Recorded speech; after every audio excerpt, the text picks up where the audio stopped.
मराठा आरक्षणासाठी बलिदान द्यायला तयार, पण आता मागे हटणार नाही. आझाद मैदानातून जरांगेंचा एल्गार. मागण्या मान्य होईपर्यंत मुंबई सोडणार नाही, जरांगेंचा इशारा.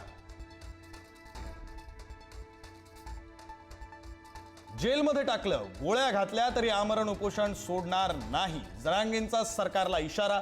सरकारनं आमच्या सर्व मागण्यांची अंमलबजावणी करावी, जरांगेंची मागणी.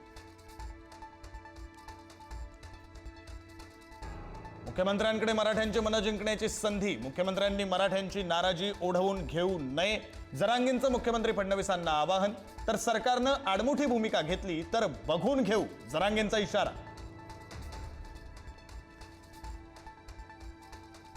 मराठा आरक्षणासाठी जरांगेंचं आझाद मैदानात उपोषण सुरू. जरांगेंसह हजारो मराठ्यांचं भगवं वादळ मुंबईत.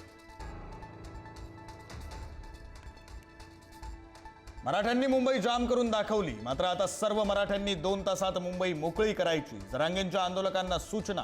पोलीस सांगतील तिथं गाड्या पार्क करायच्या, जरांगेंचं आवाहन.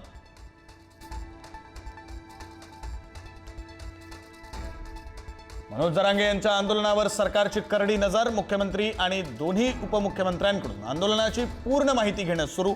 मुख्यमंत्री कार्यालयाकडूनही घेतली जाते प्रत्येक अपडेट.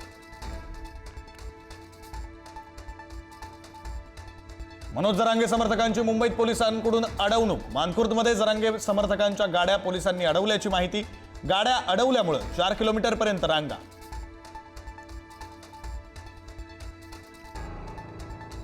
हजारो आंदोलक मुंबईत पोहोचल्यानं वाहतूक कोंडी. बेस्ट बस रस्त्यावर रखडल्या. सीएसएमटी परिसरात प्रचंड वाहतूक कोंडी.